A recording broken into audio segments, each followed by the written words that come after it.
Hey friends, my name's Aaron Ciotti. That one was smooth. I got that one timed just right. Welcome to Monday Giveaways. January 2025. First 4 giveaway stream of the year that will all perish. Greetings, cretins. I mistimed things, and I don't have all of the giveaways picked out. I got the TinyWhoop, and I got the $5 a month tier and the $10 a month tier giveaways picked out. But the $20 a month 5-inch giveaway is not picked out. So I'll just do that after the stream, right? Like it's not like you can see what it is and then enter the giveaway or anything like that. And then the super chat giveaway that you can enter once I've showed you what it is. I do have that picked out. So we'll be all right. The giveaways start at like 11 o'clock, so about 50 minutes from now. If you want to get in on... so the super chat, the 4th giveaway is open to anybody. If you want to get in on one of the 3, the giveaway 1, 2, or 3, or all 3, it's not too late. Go over to CiottiFPV.com. There's a Patreon link. The $5 a month Patreon tier enters you in the TinyWhoop and Toothpick giveaway. The $10 a month tier enters you into the 3-inch micro brushless and or TinyWhoop giveaway. The $20 a month tier enters you into the 5-inch giveaway. The $30 a month, dollar a day tier puts you into all 3 of those. Those are the folks that win a lot. Typically with these giveaways, it's between $40 and $80 to $90 worth of stuff. So if you win, it covers your Patreon membership for a whole bunch of months. If you want to support me, that is the best way to do it. There's a whole bunch of other ways you can support me over on CiottiFPV.com, a whole bunch of affiliate links, a Fiverr page where you can work one-on-one with me. What else? There's an Etsy store with some fun stuff for sale. That's where the 0.99 millimeter and 1.5 millimeter drill bits are, so that you stop ruining your TinyWhoop motors. Yeah. Those are the best ways to support me, my friends. There's a PayPal button over there if you just want to send me money, but you don't want to do a super chat because you know Google will take 30%. That's it. That's how you support me. This is a totally crowdfunded thing. That way, when I review stuff, you don't have to worry about, like, oh, is he being totally honest because he wants that company to send him more stuff? No. I tell these companies that if they send me something, I'm going to tear it apart more than likely. And some of them choose to still send it. Some of them don't, which I always find to be hysterical. Every Day with Bruno was first in the chat. King Dingling was next. Curtis Hayes, Cheetonian, Frank Nicholas, Doubles FPV, Perside FPV, Danzil, The Terrible, Render, Cloudhopper, Mick Mucus, Spaceman, Spiff, Scotty Scott, Z-Bear99, David 4F, Bird Person FPV, Mick Mucus, Cloudhopper again, Bob Bruce, Scotty Scott, Random Videos Daily, Luke, Striker, Nardo Polo, Douglas 6, Hendrix Freakazoid, Notice, Brent Anderson, Cronut FPV. What's Cronut? What's the story behind that?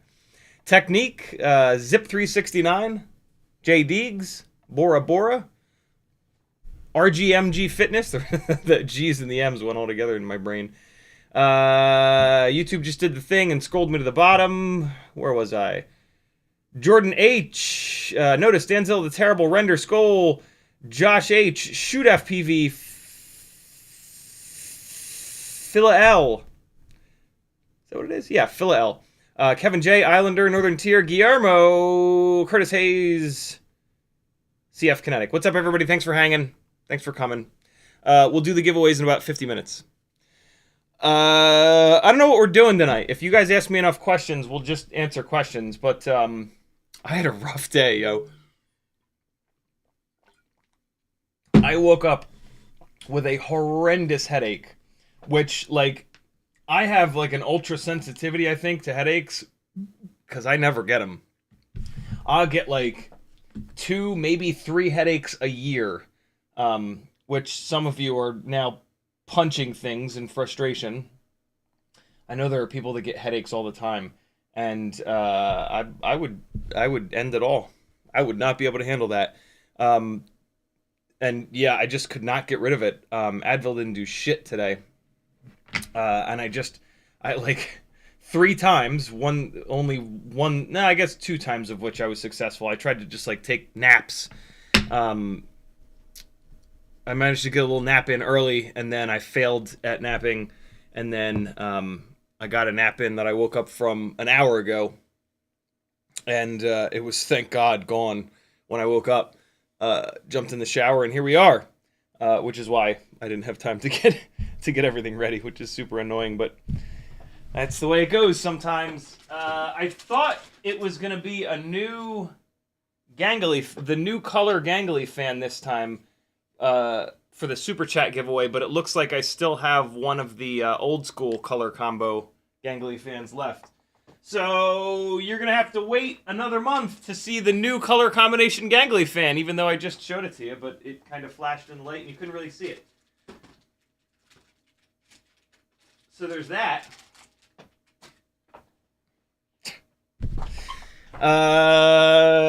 Greetings, cretins. In the chat, if you want to talk to me, all you got to do is type CiottiFPV. It'll light up an orange. If you want to get somebody's attention, like Cloudhopper, type his name, Cloudhopper. Don't put a space in between because there's no space in between it. And then for him, his own name will light up an orange. This is how you get people's attention. Just like in the real world, when like you walk up to somebody and you say like, "Yo, Jim," and then you speak. Do the same thing in chat. Mick Bucas tagged me and said, I thought it said greetings hummus. Greetings humans and CiottiFPV. J Happy First Monday. Scotty Scott says, "What's gangly gangers?" For the record, I know that these are spell check errors, but I choose to read them wrong because I find it to be funny. So either proofread your posts, have skinnier fingers, or just enjoy in the madness of me saying things like, "What's gangly gangers? Just got a newbie drone shipment with 1S300 and 450 mAh batteries and a set of gates for the house, ready for winter ripping." Very cool. Gates are everything, yo.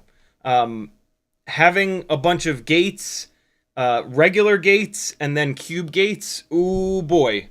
It is a total luxury. Yes, they are a little bit expensive. Yes, you can make squares and circles with PVC and cardboard and shit like that. But there's two things.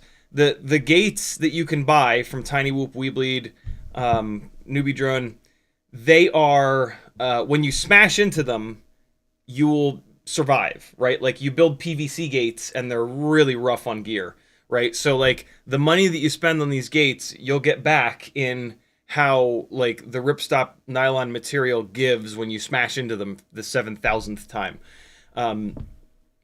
Two, if you spend $45 on a gate, you're going to fly more because you're going to get your goddamn $45 out of that gate.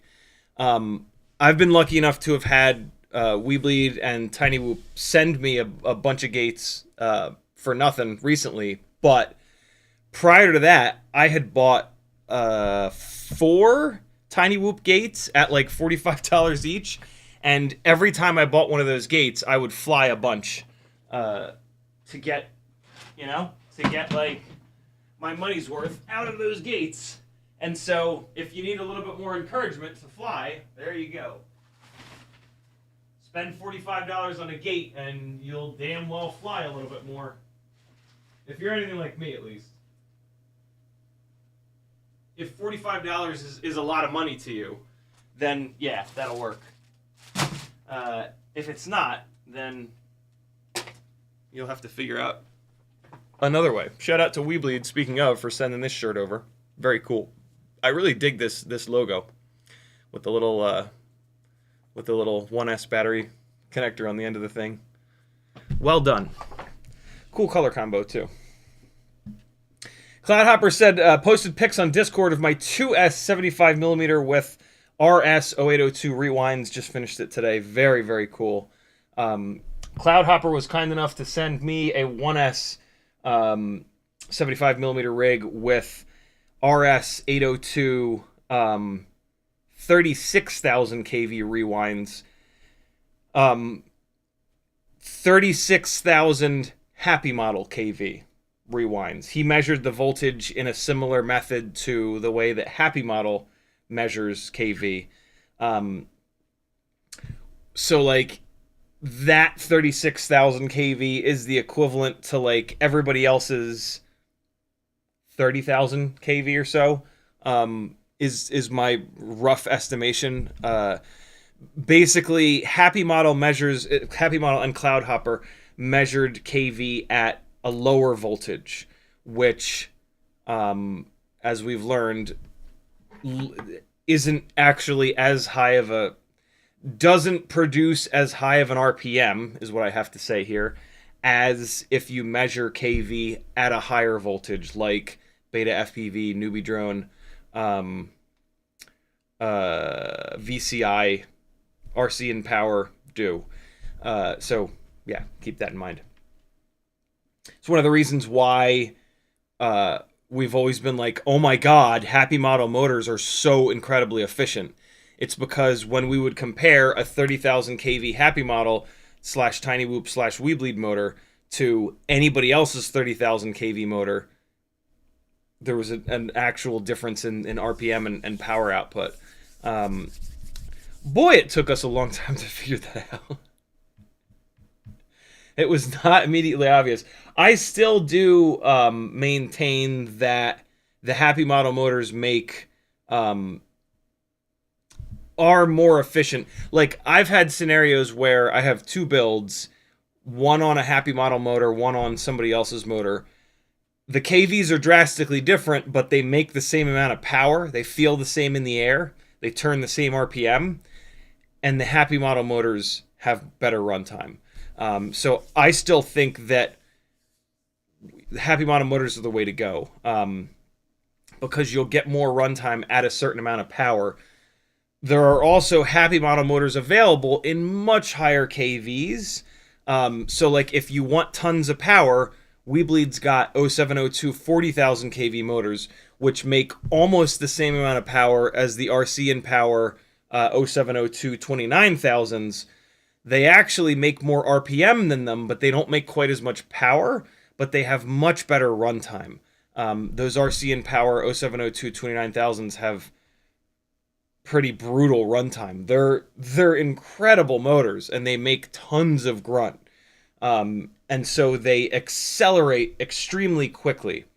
They don't have as much top-end RPM as the Happy Model 40,000s, so their top speed is not as high, unless you put them on a really pitchy propeller. But then, yeah, you get this like incredible acceleration, which is, it's really fun. I've really enjoyed, so they're what's on this rig. And I have paired them with the really pitchy Gemfan props, the 1219Ss. I think to get even more top speed out of them, I could put them with all these old school propellers that are even more pitchy. But those old school propellers are really heavy. So like the advantage that these motors have with that extra grunt would get eaten up by those even more pitchy propellers being a little bit too heavy. And then And like the grunt is the reason to get these RC and Power 0702 29,000s.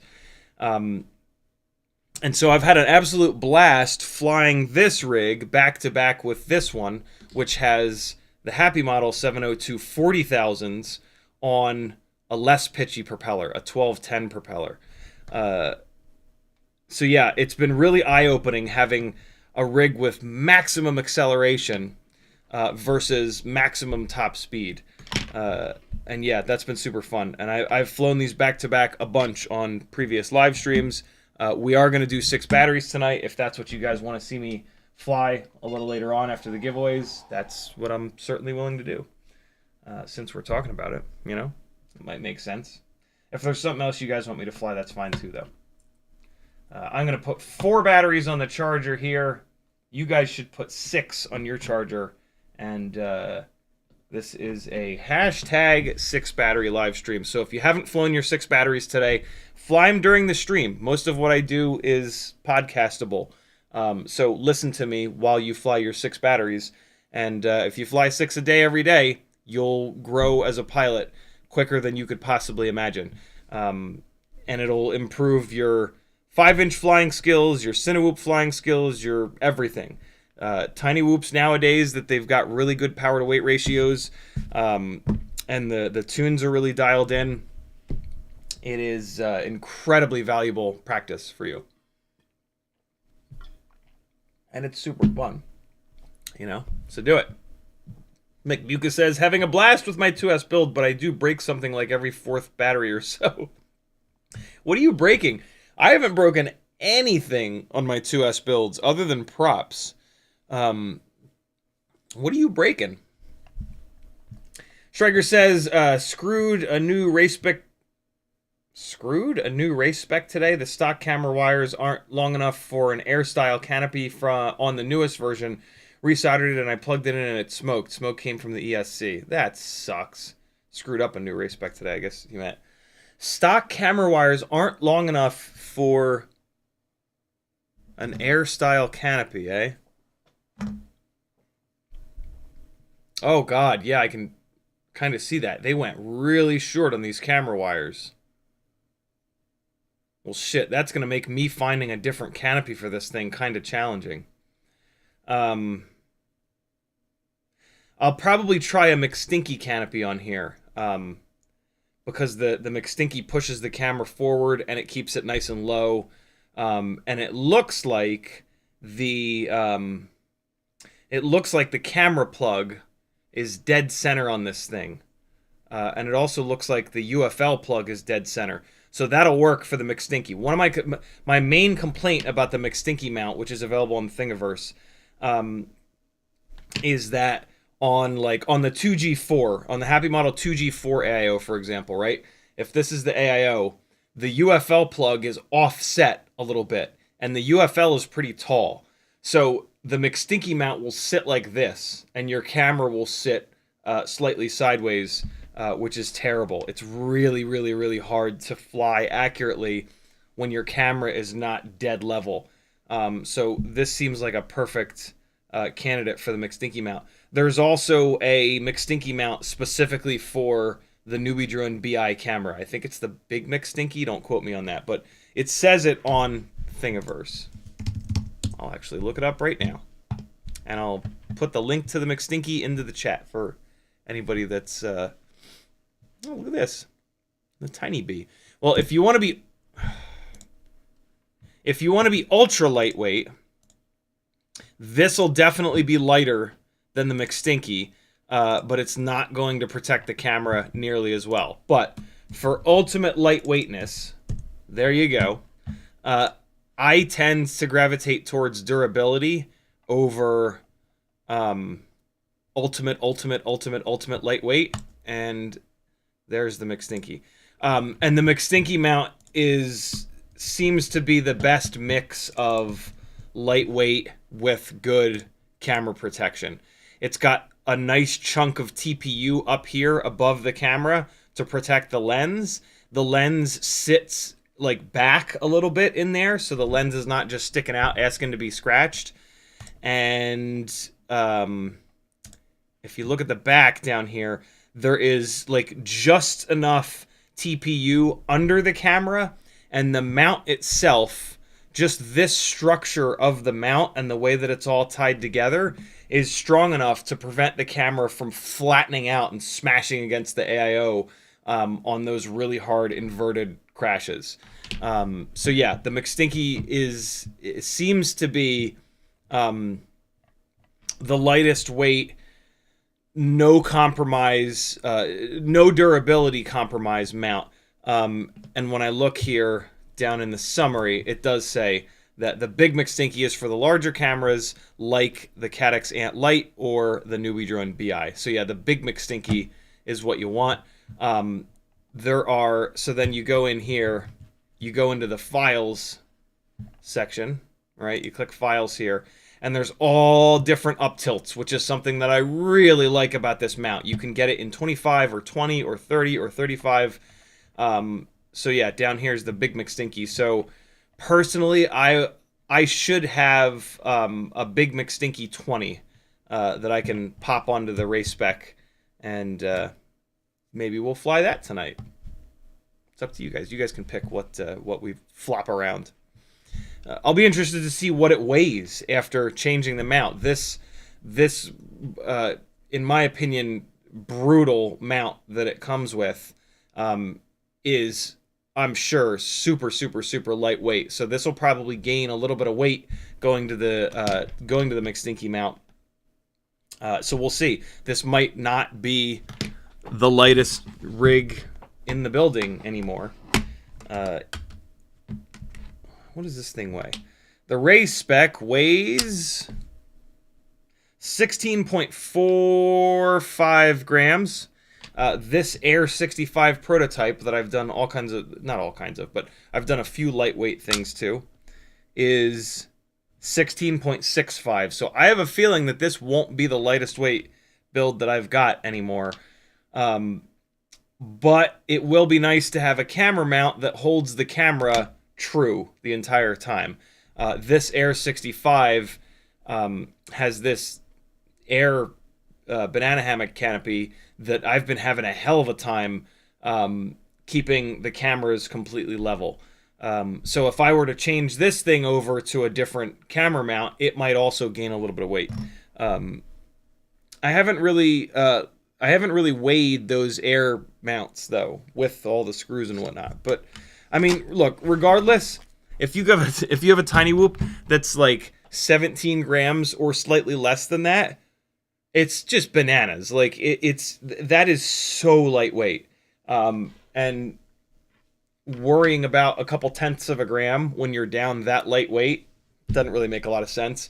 And if you can gain 0.2 or 0.3 of a gram and have the camera nice and level and have a durable setup, that is super worth it. I mean, I'll put, if I pick up a full gram to have the camera be level with good durability, I'm still happy with that. 18 grams, 17 grams with these powertrains that we have now, they fly great. They fly fantastic. Do the 16 point something gram rigs have a little bit more hang time? Yeah, sure. I would love to have a completely durable 16 point something gram build, but I just don't know, man. Like, the 2G4 is just so much more durable than anything else. The Cockroach V3 frame is more durable than the Light AF or the Air 65 or any of the ultra lightweight frames. A proper camera mount is way more durable than these silly banana hammock ones, right? And so, like, it becomes a game of, like, how durable is durable enough for you, for how you fly, for where you crash, for how often you crash. And for me, it certainly seems like 18 grams is where I need to be for the amount of durability that I sort of want from these things. But I'll continue trying different combinations of parts because, yeah, like I said, if I could have a sub 17 gram TinyWhoop dry that was nearly as durable as the ultimate freestyle TinyWhoop formula that we've figured out over the last few years, that would be insane. So there's that. Striker also says, learn the hard way to not mess with a bind and fly, just bind and fly. I didn't want to fly it with the stock 40-degree camera angle, lol. Alternatively, I mean, you're not wrong, but alternatively, the other part of the lesson is, if you don't have a set of nerd goggles, to get a set of nerd goggles and to do all of your TinyWhoop soldering with these. I don't care how good your vision is, this is an absolute game changer. You should also have a 5X loop for sure, if not like a 10X loop.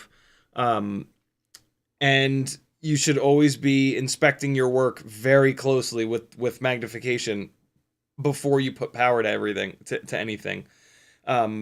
Usually you will catch rogue solder balls and solder blobs and all kinds of weird shit with enough magnification. And so that's the other part of the lesson. Brent Anderson says, TinyWhoop cheers, CiottiFPV. Technique says, good evening. Striker says, I do want to figure out what's going on with it, though. When plugged into Betaflight, it works, can spin up the motors. When I plug in a battery by itself, nothing happens, though, and it just stays off. So what has happened there is that you have blown up the either 5-volt or 3.3-volt regulator on there. So when you plug the battery in, the battery wires go pretty much directly to a voltage regulator. And that voltage regulator has fried. So the battery voltage goes up to that voltage regulator, and that's it. It doesn't then... The voltage regulator then spreads that voltage out through the board. USB carries 5 volt. So when you plug USB in, the computer is sending 5 volt up to the quad, and then that 5 volt is going through the USB and spreading out to all the components in there. And so if you put a battery on it, it will, the FETs and the ESC gets full voltage. So you could technically, well, no, you couldn't because Betaflight disables it. But if you figured out a way to trick Betaflight into not knowing that it was plugged in, here's what you could do. You can't do that. Betaflight doesn't allow it to arm when it's plugged in to Betaflight. What you could do, though, is put an external 5-volt regulator into it, and then wire that into a set of 5-volt pads, or if there's not a set of 5-volt pads, yeah, there is a set of 5-volt pads on here. So you could put an external 5-volt regulator, send that into these 5-volt pads, and it would actually work. You wouldn't have any voltage in your OSD, though. The OSD voltage pulls from the 5-volt regulator in this thing. So it's super annoying. I've done that on regular 20x20 flight controllers on 3-inch rigs before. And like you fly it a few times and then you're like, wow, I really rely on voltage in the OSD, because you don't know when your battery's dead. And you end up ruining batteries, and then any money that you've saved is gone. So yeah, that is almost certainly what has occurred there. That is a thing that happens with flight controllers, is that when the 5-volt regulators die in them, it's super confusing, because when you're sending them full voltage, they don't work at all. But then you plug it to USB, and it works totally fine. And it's because it's getting 5-volt from the USB and spreading that out to all the internal components. Denzel the Turbo says, some good loft in that hair. Yeah, I just got out of the shower, so it's all floofy. It doesn't have a ton of hand grease in it. That's one of the reasons I do this all the time, is to get this shit under control. And I don't put wax or pomade or anything in my hair. I just use my good old hand grease. Go-Kart Mozart's in the house. He says, what's up, everybody? Howdy, CiottiFPV. McMucus says, is there a reason BT 3.0 wire...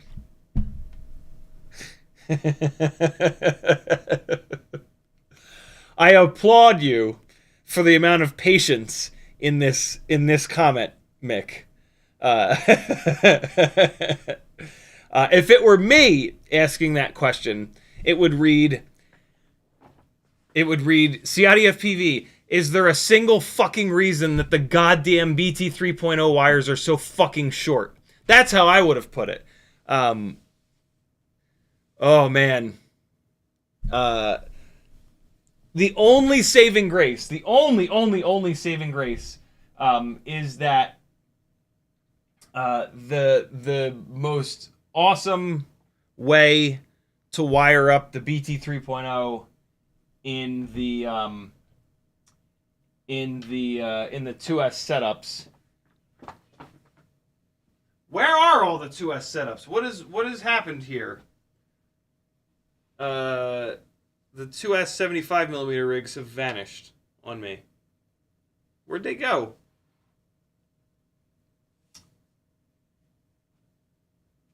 I've been moving stuff around, and so it's not... Oh, they're right here. That's right. I forgot. They fit on these. They fit on these cool little stands. Yeah, the only saving grace with how stupidly short the BT 3.0 wires are is that you don't need the wires to be very long for this amazing little setup, which also prevents the battery from ejecting out the front of the Mobile 7 V3 frame. So, yeah. Running the wires out the bottom, like we typically do, the wire length is like just barely enough, but still not quite enough. Absolutely maddening that BetaFPV made those so short, because they made them so short that, like, it just sucks to have to extend wires. It's just unreasonable. There's just absolutely no reason. It would cost them 1/1000th of a penny to make all of their BT 3.0 leads a half an inch longer, and then it wouldn't be an issue, and you could put them on toothpicks, you could put them on anything. But instead, they made them excruciatingly short. Oh, that is frustrating as hell.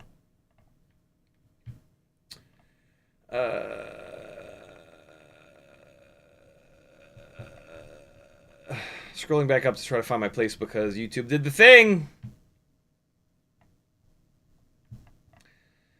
There we go. Random Videos Daily tagged me. I think he wants me to read his previous comment, which is, I had to order all new parts for my Air 65 other than the frame, motors, and props. Could you do a stream or something on how to repair TinyWhoop, including the soldering and stuff? That's a big ask, but please. I've done that. There is tons of TinyWhoop content on this channel with me working on them. Just look for the builds, basically. So come to the channel here. There's a little magnifying glass right here. All new parts other than frame, motors, and props. I don't necessarily know what that means, but in this little search here, I open this up by just clicking the little magnifying glass. This searches on just this channel. You can search for like Air 65, and I've done lots and lots and lots of like setups, tuning, upgrades, right? This is probably a really good one here. Upgrades, Air 65 Champion, review, setup, tuning, flying. See, there's no upgrades in this one. Don't do this one. So in this stream, there's probably some soldering. Have you want to says an upgrade on Air 65 Champion? Nah, it's probably not a good one either. Loads and loads and loads of content on this channel with me doing builds. So yeah, all the good stuff is already there for you. I can't. I don't have like a build that would warrant like going that far into it. But luckily with TinyWhoops, you're really only soldering on battery leads, so they're just incredibly easy to build. It's all just kind of plugging stuff in. Air 65, depending on which Air 65 you got, you might need to solder the receiver on, but that's super self-explanatory. It sounds like you bought the bind and fly, so just take pictures of it, and then you're just going to do the exact same thing. You're going to set it up the exact same the way it was. If you have the 5-in-1 version, it's just the battery leads. You just will have to solder battery leads on, and there's actually a chance that the replacement flight controller will come with a battery lead pre-installed. So you might not need to solder anything. Oh, you're going to need to solder the motors up, but I mean that's easy. You're just unsoldering, you're just desoldering and resoldering. You can just look up a soldering tutorial on that, or watch me. I've soldered a million things over the last 3.5 years that I've been live streaming. So yeah, lots of good content already up for you. You don't have to wait for me to figure out a new build to do from scratch, because I don't have it. I don't have any parts that are waiting to get like put together per se. Within the maybe on Wednesday though, I'll do the 2S walk snail 75 rig, rebuilding it, and I will need to direct solder the walk snail VTX. So I will dive into soldering and give you the same set of tips that I give you pretty much every time that I solder. And so yeah, Wednesday will probably be a good stream for you to watch. But yeah, I can't necessarily like buy those exact components that you have and like specifically hold your hand through it. That's the kind of thing that I do through Fiverr though. Like if you wanted to do like a half an hour or an hour long session through Fiverr, you know, you could leave me up while you're working on it via, we do like Skype or Zoom. And if you had like specific questions, I could kind of help you through it step by step. So that's the best I can do, brother. But yeah, lots and lots and lots of content on the channel surrounding soldering and all that good stuff. Striker says, I got the whole kit. HQ ultralights, BriBrain printed. I'm not sure what that is. TinyWhoop 300s and a Whoopster. I was so excited, and now I don't get to fly again for another 10 million years. Not quite 10 million years, but welcome to FPV, my friend. Every single one of us has been through this multiple times. It will not be the last time that this happens to you. Unfortunately. Bora Bora says, my 3.1 is coming tomorrow. I know there are a few things advised to do immediately. One is to put foam between the camera and the flight controller. I still haven't done that, but I can't stand this mount, so I'm not even going to do that. I'm just going to figure out a different mount solution. Is there anything else I should do before I fly it? Not really. No, they're ready to go right out of the box. You should do that foam right away. I completely forgot about that. And I'm kind of lucky that the camera has not slammed down and broken anything yet. Jordan Hewerman says, what reason would cause a Mobula 6 bought and tuned from flight test would only get 1:30 flight time? New R-line, 300 mAh batteries, indoor, slow flying. If it's PH 2.0, that could be a part of the problem. BT 2.0 is really the only way to get good power and good runtime. I mean, if you just bought it from flight test, you got to ask them that question. If they reply back with, that's just the runtime that this build gets, there you go. Maybe they reply back with, that's not right, send it to us, and we'll send you a new one or something like that. But don't, like, unless you've screwed around with it or, like, crashed it really hard a bunch of times, don't start troubleshooting that. If you buy a rig that's built from a company, even if you buy a rig that's built from a person and it's not performing the way that it should, send it back. Get your money back. Tell them they need to send you another one. It's not your responsibility. We have, like, Stockholm syndrome with FPV because, like, nothing ever works. But, like, look, you're paying extra for a bind and fly. And it ends there. It's not all of a sudden, like, on you to get that thing flying right, unless you've bashed it into a metal pole at 7,000 miles an hour. Then it's on you. But, like, if you've not done anything abusive to it, then it's on them to provide you with it. Like, unless they've got a description that says, like, warning, builds that we sell might suck balls and not work worth a shit. We don't warranty them or care about you. LOL, go to hell, FPV sucks. Which I'm sure Flight Test does not have on their website. So yeah, message them. Be like, look, slow indoor cruising, 1.5 minutes. It would also be great to include a DVR, upload a chunk of DVR of the 1.5 minutes flying. And just say, you know, this is like the 5th battery. I haven't crashed it really hard. What's the deal? And they need to give you a rig that works. They need to give you a build that 1.5 minutes is really, really short. Even on PH 2.0, 1.5 minutes is not enough flight time. You should get at least 2 minutes, probably closer to like 3 or 4 minutes, because I would assume that Flight Test is not selling a ripper of a Mobula 6. It's probably like a stock Mobula 6 with really low kV motors. And yeah, I mean, 3 minutes should be like no problem, especially slow flying. So yeah, get in touch with Flight Test. Be like, what's going on here? Guillermo says, love to meet your father on the other stream. He's a cool guy, isn't he? He's the best.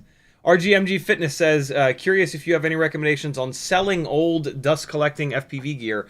Need to buy some new FPV gear. Facebook Marketplace. I actually, if you join my Patreon for $3 a month, you're going to get an invite to a Facebook group, a buying and selling Facebook group that I have. So, you know, the folks that hang out in the chat and, like, you know, everybody that hangs out on the Discord, they're all in there. So it's a super trustworthy group of people. There's a bunch of FPV buy and sell Facebook groups that are not going to be as safe as, you know, my group of people. But most people are pretty trustworthy. And then even on the Discord, isn't there a buy and sell? Yeah, on the Discord, when you join my Patreon, you'll get full Discord access. There's a text channel called Swap and Shop. So that's another spot with a bunch of, you know, trustworthy folks. eBay as well. Guess that's about it. If anybody in chat can think of any other good spots to sell FPV stuff, list them out. We used to have a website called FPV Exchange, which a friend of mine, really cool guy, Nevin, built and ran for a long time, but unfortunately that has gone down. It just didn't get enough traffic. Facebook groups are the main way. Facebook Marketplace and Facebook groups are the main way that people sell stuff, though, nowadays, in general, but also with FPV.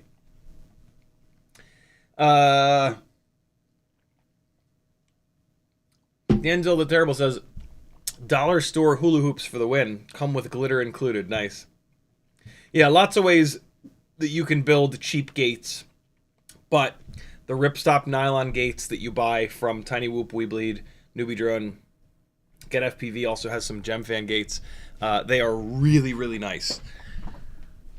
Speaking of, the one of them is about to fall down. Ah, there we go. I knocked it down like 2 streams ago, and I've forgotten to fix it. Now it's fixed. Render says, are the drill bits CiottiFPV uses for 1.5 millimeter shaft actually 1.5 millimeters? Let's see. Whatever they are, they're the exact right dimension. So it kind of doesn't matter what they actually measure, because when you use them on a propeller, it then fits pretty much perfect. Not too tight, not too loose. But I'm kind of curious as to what it is as well.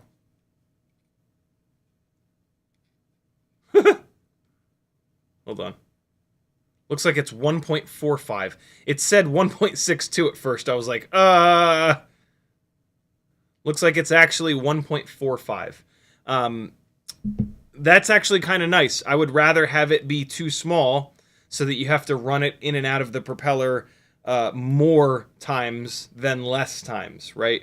If the drill bit was 1.51, you'd have to be really careful about removing too much material, and you'd be constantly trying to like not ruin propellers. On Amazon, when I buy these 1.5 millimeter drill bits, it says that they're 1.5 mil. But yeah, quality control sucks. Striker says, by the way, did you see Butterfly FPV getting a 65 Pro to 16 point something grams?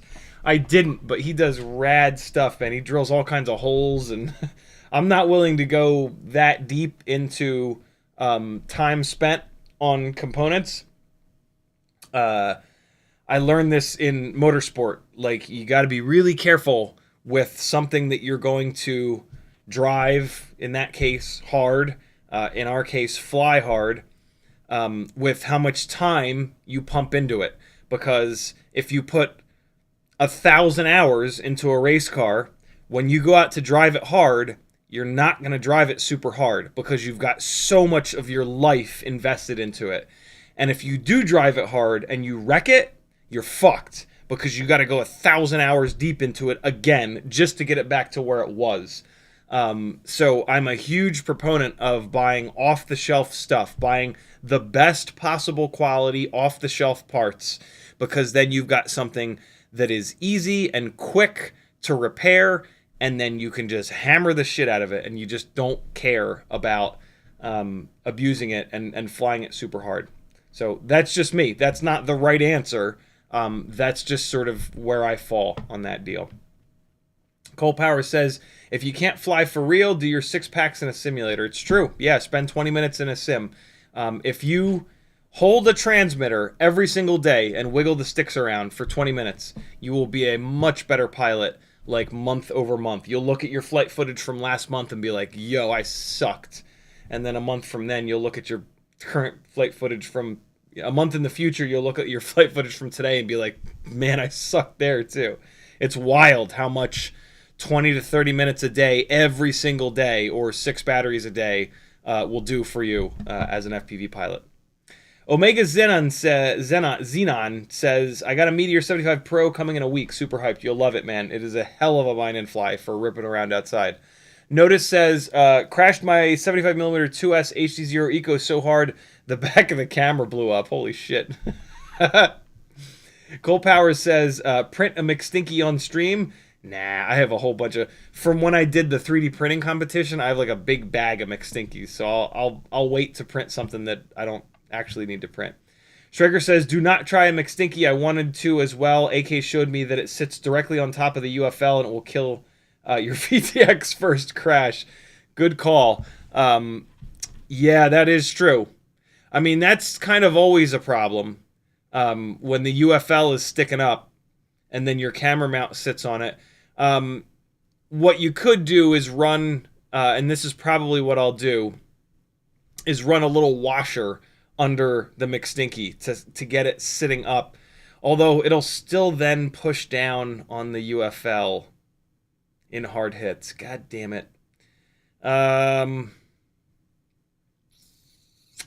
Back to the drawing board. I wonder if there's enough cable on the camera to run a Mobula 6 mount. But then I gotta find I wonder if there's an adapter on Thingiverse for the Mobula 6 to put the BI camera into the Mobula 6. You're doing great, Thingiverse. You're working super well. BI Mobula 6. Let's see real quick. Great! Working awesome today. Oh, no search. I thought it was jammed up. It looks like they use the same plug as the CO3. So I could maybe swap over to a CO3 camera, and then I know that there's a mount, but I have a funny feeling that these camera cables are not going to be long enough. You know what, though? I have I have BIs with longer camera cables on them. This is the Race Spec 3.1. I've never seen a BI camera with cables that are this short. The regular BI cameras definitely have longer cables than this. So I'll probably need to switch over. Good call, dude. Thank you for mentioning that. Himok says, I have one ESC on BetaFPV Matrix flight controller that's outputting less power than the other 3 ESCs. All 4 motors are fine, so it's not a motor issue. Is the ESC dead? It could be, but if you haven't already, take 2 of the motors and swap them. And make sure that the problem doesn't move with the motor. Make sure that the problem is on that channel of the ESC. If that problem stays on that channel of the ESC, jump into BlueJ and reflash it just to make sure something weird's not going on there. That's about all you can do. At that point, like, yes, the AIO is dead. Fly it as much as you can until it dies all the way. McBucas says, broke the AIO stand off a canopy and tore the with your 2S builds. Broke AIO standoff thing. Oh, on the frame. AIO. So the little post, you broke a post off the frame? Is that what you're saying?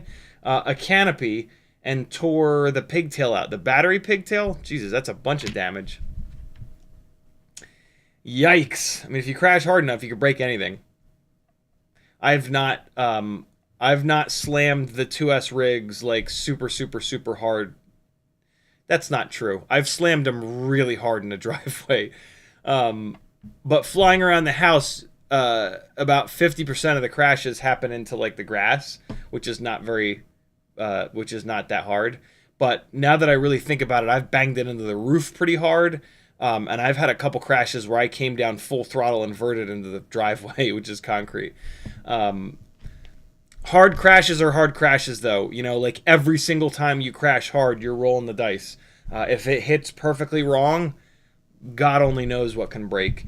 But what I can say is that I've been pretty shocked by how durable the 2S analog 75mm builds have been, especially that Mobula 7 V3 frame. That thing has been a fucking tank. So yeah, ripping out the little posts in the frame, the fix for that is longer screws. On race day quads, if you search for Mobula 7 screw, hell yeah. You can get these elsewhere. I think WeBleed even has these. Maybe it's TinyWhoop that has them, but these are longer canopy screws. It doesn't look like it because of the jaunty angle, but these are slightly longer screws, so they will dig deeper into the posts on the frame, and they'll be significantly stronger. So that's one way for $2 next time you're doing a race day quads order to strengthen up the posts on the frame if you find yourself breaking these posts off, or if you just want to preemptively have a stronger build. We're about to dive into the giveaways. Now's your last chance to join Patreon or to bump from the $3 tier to the $5 tier. For $2 extra a month, it'll get you entered to win like $50+ worth of stuff. And so the first time eventually you'll win, and like $50 worth of stuff times 2 divided by 2 is like 25 months. So perfect time to jump on up. If you do it like right now, within the next couple minutes, you'll be in tonight's giveaway. If not, you'll be in next month's giveaway. But yeah, $5 a month Patreon tier enters you to win TinyWhoop and toothpick stuff.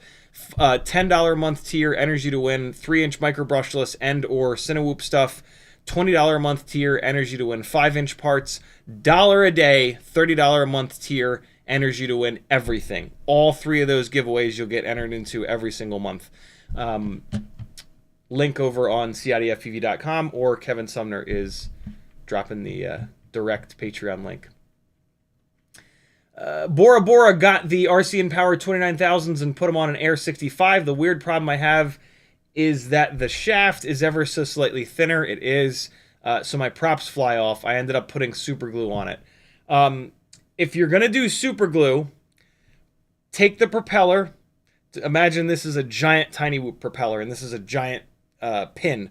Take a pin and just put the tiniest little bit of super glue on the tip of the pin and just wipe it around inside of the propeller hole and let it dry. It'll create like a texture in there. You don't want to super glue the props on, because then they're really hard to get off, and when you pull them off, there's a chance that they'll ruin the motor. So that's the trick with super glue. I don't do that. I did that trick for many, many years, and it works totally fine. The only problem with it is you put that propeller on, it's great. You pull it off, a little bit of the super glue comes out. You put it back on, it pushes a little bit of the super glue out. You take it back off, and it gets looser every time. So each time that propeller comes on and off, eventually you have to redo the super glue trick. My current favorite trick that works a lot better is you take your sharp-tipped tweezers that you hate, because you're going to ruin the sharp tips on them by doing this. So get a cheap pair of really sharp, like ouch, ouch, ouch, ouch, ouch, sharp-tipped tweezers. And again, if this is the inside of the propeller, you're going to put these sharp-tipped tweezers into the prop on both sides at an angle, and you're going to scrape it around. You're going to push pretty hard. It feels sketchy, because if it pops out of there, you're going to stab yourself hard and draw blood. But just keep pressure on it, and it'll stay in there. And you're going to scrape around 360 degrees. What you're doing is there's the smooth plastic, and you're scraping and you're digging into it. So you're going to dig in, and on either side of that dig, it's going to raise, just like what my fingers are doing here. So you're making the situation worse in the middle, but you're making the situation better on the outsides of it, right? That plastic has to go somewhere. So you're digging a little valley, and on the left and right sides of the valley, the plastic raises up, and then that grabs onto the motor shaft a lot better. So you take the bottom of the propeller, you scrape it around, you flip the propeller around, you do it on the top, and now you'll see that propeller will fit a lot better. And you'll get a lot more remove and put that prop back on cycles than with the super glue trick. But definitely don't put super glue inside the propeller and then put it onto the motor shaft while it's still wet. That will probably never come off, unfortunately. If it does come off, it'll put so much stress on the motor shaft that you'll probably ruin that motor belt. If you've already super glued it on there, kind of is what it is. But for the future, don't do that. King Dingaling says, I need more micro V's, but I'm waiting for your restock. Do you have an ETA? Yes, they are at the post office. I just have to, I was going to go today, but my head hurt so bad that I stayed home. Probably tomorrow. I will go and pick them up. I got twice as many this time, so they should last a little bit longer. Striker says, if you're willing to extend the camera wires, maybe don't direct solder the pads. They're insanely small. Then you could do the BriBrain. Check it out. It's great, and it raises the cam above. I don't know what the BriBrain is. What's the BriBrain? That seems like a spelling error to me, but maybe not. Notice says TinyWhoop has the pinch cam back in stock. Thoughts? I've done 2 now camera comparisons. One of them was a couple days ago. Yeah, like last week. And the pinch cam was in both of those camera comparisons. The long and short of my thoughts is that the center of the image is like zoomed out. The field of view is pretty normal, but the center of the image, so like I do these camera tests here, oh god, here at the workbench with the camera sitting like this, and my workbench in the pinch cam is much smaller. The center of the image is like farther away, which for me, somebody that shoots a lot of gaps, I don't like that. If anything, I kind of want the center of the image to be closer so that I can see the gap earlier and line it up perfectly. That's one of the things I love about the Nano, the Runcam Nano 3, which is unfortunately discontinued, is that it's zoomed in a little bit more than the other cameras.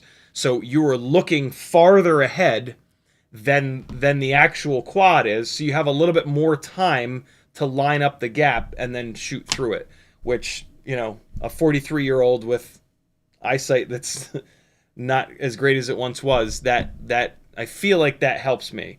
Maybe not, but yeah. So I'm not the biggest fan of the pinch cam, but I know that I'm sort of in the minority there because a lot of people love the pinch cam. And so maybe for racing, there's some advantage to that different. It's not really a field of view thing. It's sort of like a pin cushion / fishbowl thing that's kind of going on there. I don't know. There was when the pinch cam first came out, I flew it. I built a rig around it and I flew it a bunch, and I didn't love it. I didn't hate it, but I didn't love it. It's been a while since I've done that, and I find that sometimes when I retest stuff a year, 2 years later, I'll have a different opinion. And I did just there's a new camera mount on TinyWhoop that's super interesting looking, that I picked up on my most recent order for the pinch cam. So I will be revisiting the pinch cam one of these days. I've got this mount like sitting right here to remind myself. So yeah, I'll try it again at some point here. J Monk says, quick question. Also, if you join my Patreon, there is a Patreon post with a Google Drive link that has all of the images from both of those camera tests. So you can look at 3 different variations of that pinch cam, lights on, lights off, and then 2 different days, and make up your own mind. So yeah, for $3 whole a month, you can join the Patreon, and like if you scroll down a little bit, or if you just use the tags at the top of the Patreon, there's a TinyWhoop tag, there's also a camera tag, and that post is tagged with both of those things, and then that's got a link to a Google Drive with all the images, and they're all the names of the images are each individual camera, so you can check out like probably like 10 different TinyWhoop cameras on there, and you can pick which one you like the look of best. J Monk says, quick question, my ELRS is acting weird, everything is working fine, then all of a sudden I have to first connect the quad to Betaflight, my Radio Master is then bound, hook up battery, and fly, help. What? ELRS is acting weird. Everything is working fine. Then all of a sudden I have to first connect the quad to Betaflight. My Radio Master is then binded. bound. Hook up battery and fly. Help. I guess I need to know what happens then. Hook up the battery and fly. And then what? Then what happens? It sounds like you're just describing the binding process. Is it becoming unbound? If so, when? When is it becoming unbound? Is it after every battery? If it's coming unbound after every single battery, try not running your batteries down so low. Certain AIOs, if you really over discharge the battery, it will like kind of reset. But it doesn't usually, it'll usually reset all of Betaflight, and that hasn't happened to AIOs in a long time. That was a thing from a couple years ago. That's about all it can be. If you like plug a battery in, fly it around for 10 seconds, unplug that battery, plug another battery back in, and it's no longer bound, that AIO is just blown up. Yeah, there's like nothing you can really do about that. Like when you bind this stuff, there's not like a switch that says like unbind after every plug-in. Yeah, I get that every once in a while with BetaFPV AIOs. They'll just randomly come unbound, but it's like one every 100 batteries. Aaron Muller says, what's the lowest you can do a flip without slamming into the ground? I can't seem to be able to do a flip inside without slamming into the ground. What do you mean by flip? Matty flip? Power loop? Just like a snap roll? If you're talking about just like a snap roll, I do them pretty damn low. But my rigs have a lot of power, right? So when I'm pretty quick on the throttle, so I can blip the throttle really fast to generate a good burst of upward momentum, and then just snap a flip and away we go. Aaron, I'm planning on flying tonight, so re-ask me that question when I've begun flying, and I'll spend a whole battery seeing how low to the ground I can do flips. It's part pilot, because you need to blip full throttle and then zero throttle as quickly as possible. So how quick you're able to do that is going to have something to do with it. Also, how quickly can you smash the roll stick over into the plastic to get it turning? It also has to do with your rates. What's your max rotational rate? Mine is 700, which is pretty low. It's just slightly above stock Betaflight. And then it also has to do with the build. What's the power to weight ratio of the build? A super lightweight build with big power motors, you do that quick throttle blip and it's going to give you a bunch of hang time. The reason why I build such powerful rigs is so that I can maximize that hang time. I love the look of being super low to the ground, hammering the throttle real quick, having it shoot all the way up to the ceiling so that I can like lay this flip out and do the flip really slow. I don't usually do quick snap flips because you don't know what's going on. Just like all of a sudden the whole world goes blurry and then it comes back normal and it's like, oh, okay, what was that? What did we just do that for? That's just me. Bora Bora says it's kind of special glue. It's not catching so hard, but I like your advice. Dangerous for fingers, but good idea. Yeah, it's cool. The digging the sharp tipped tweezers around is also like kind of reversible, right? Like if you can just drill it out. If you do that on a bunch of propellers for the RCN power motors with the slightly thinner motor shafts, and then you get rid of those motors and you go to a Happy Model motor with a slightly bigger shaft, you can just drill that propeller out and now it'll work perfect on the Happy Model motor, right? I mean, propellers are so cheap, it kind of doesn't matter, but still. Martin Tanley says, have you seen the newish Itsy EVO Cinedrone? I haven't, but usually the Itsy builds, the Itsy frames don't have enough propeller protection for me. I know that I seem to be in the minority there, and I know a lot of people fly them, but one single piece of carbon fiber around the outside of the propeller, God forbid I go down into a crowd, I don't think that that's going to provide enough protection to not gash somebody's face open. And I'm just not going to be that guy. I don't, 100 grams at like 40 miles an hour, 30 miles an hour, I'm under the impression that going into someone's face with that's going to do a nasty amount of damage. And I'm just not going to be the guy that ruins it for everybody. I'm going to fly rigs that have better prop protection, and are slightly heavier and don't fly quite as good. And I'll rely on, my skills as a pilot to fly a worse performing rig in a way that looks just as good, hopefully. So yeah, I'm not a fan of those Itsy frames because of that. I get it from a standpoint of like, screw the FAA. They set this rule where we can't have externally rotating parts that will lacerate the skin.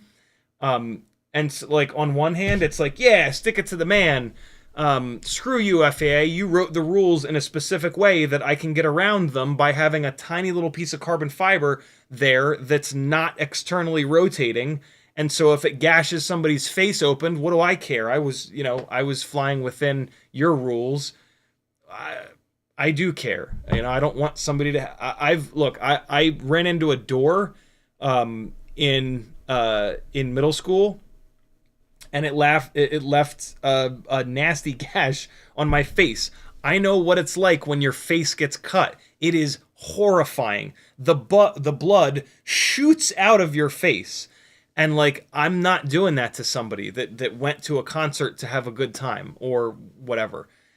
So yeah, that's just me. Also, I prefer the way that cinematic drones fly that are less aerodynamic, believe it or not.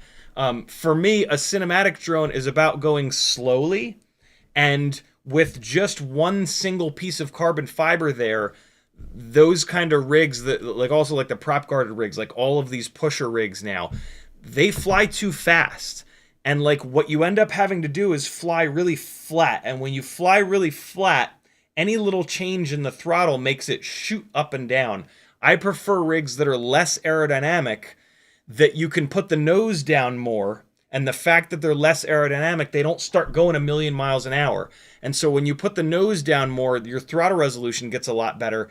And it's also just, I don't know, I like the way that flies better. It's less slidey too, right? So it's more like the way a TinyWhoop flies. And that for me is just, it's better for shooting gaps. It makes everything that you do a lot easier, I guess, other than flying fast. But when I'm flying cinematic, I'm typically not flying fast. And if you're flying around people, I don't think you should be flying fast. I think you should be flying safely and slowly. That's just me, though. I'm 43 years old. I want to be able to do this forever. Some guys, whatever. They just YOLO, fuck it. I'm 18 years old. I don't care about anyone else. That's not me. Max Gervitz says, currently using the Air 75 frame on my walk snail build. Haven't broken one yet, but curious if there are any other frames you recommend to try. I've broken 4 Air 75 frames. At this point, I'm not replacing them anymore. I'm just shrink wrapping over the frame breaks because they always break in the same spot. I don't run those frames anymore, really. The Mobula 7 V4 frame is much more durable in my experience. And then for the 2S builds, it's the Mobula 7 V3 frame. But yeah, I prefer the Mobula 7 V4 frame over the Air 75 frame, even though this Mobula 7 frame is a full gram heavier. I just find it to be a lot more durable, and there's another thing that I like better about it. I forget what it is now, though. But the Air 75 frame is cool because it's so lightweight, but the durability has been a problem for me. Kevin Summer says, King Dingaling linked the BriBrain canopy in Discord. Look at that.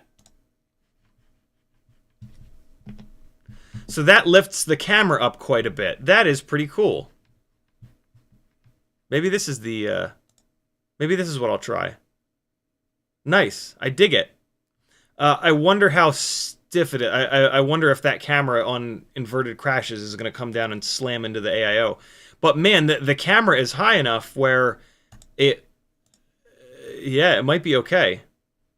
Very cool. BriBrain by BRIGH5. Very cool.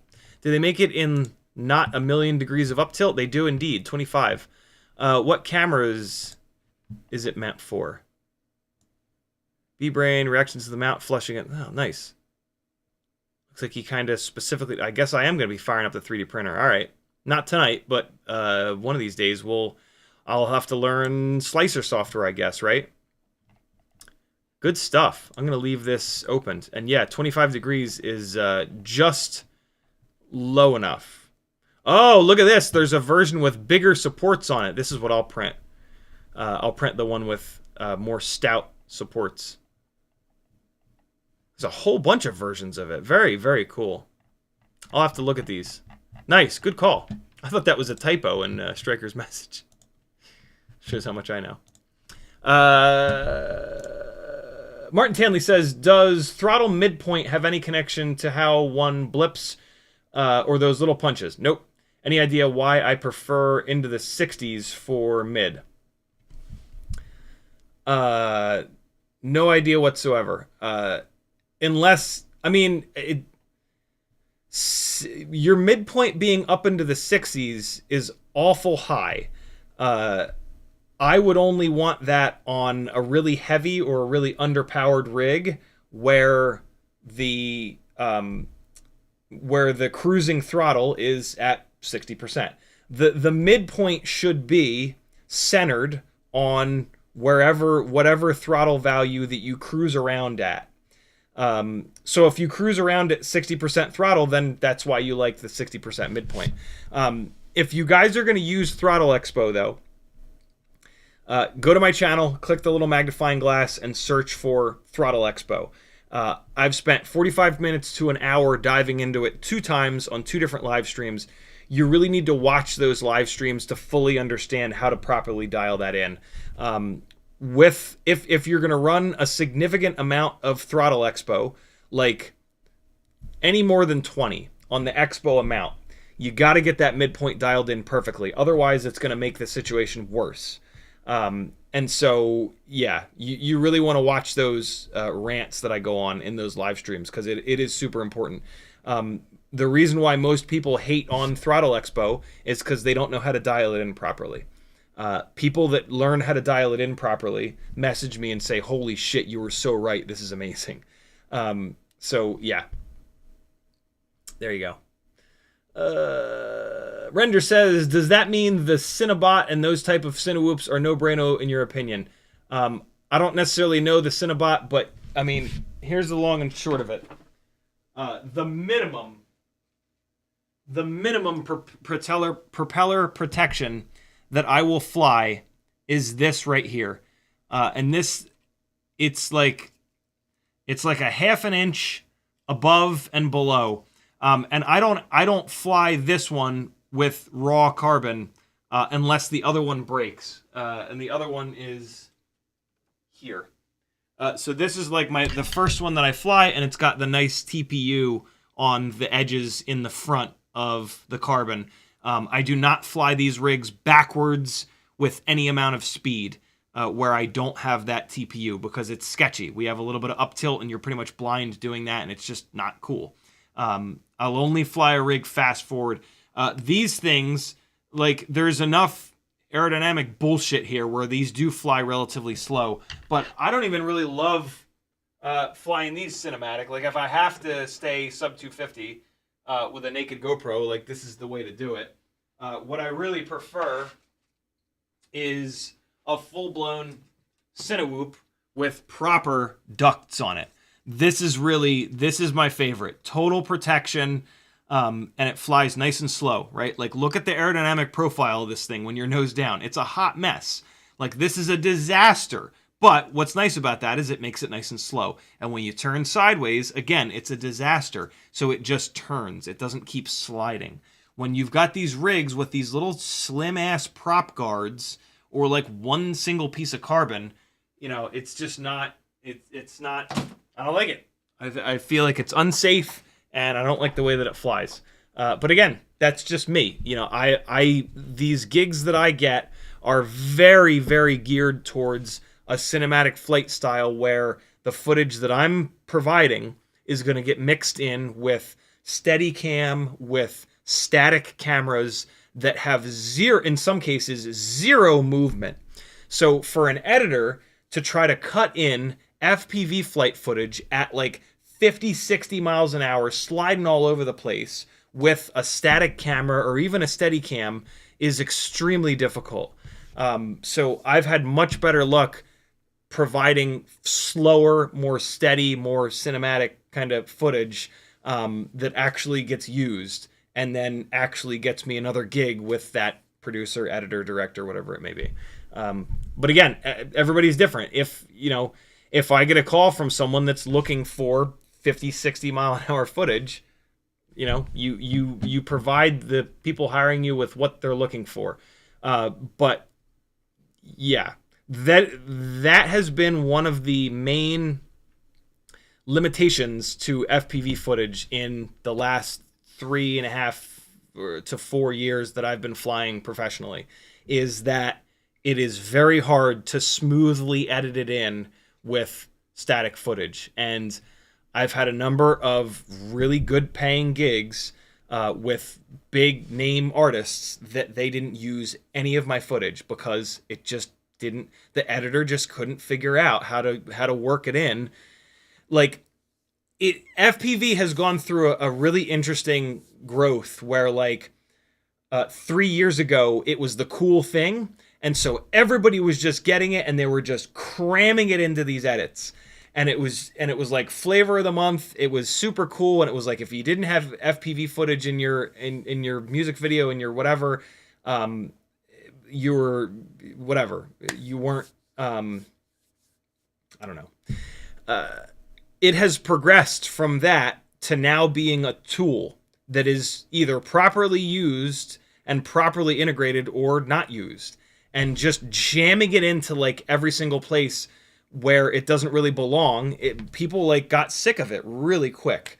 And so, yeah, I've gotten to see that. I 3 years ago, I was like turning down gigs. Not anymore.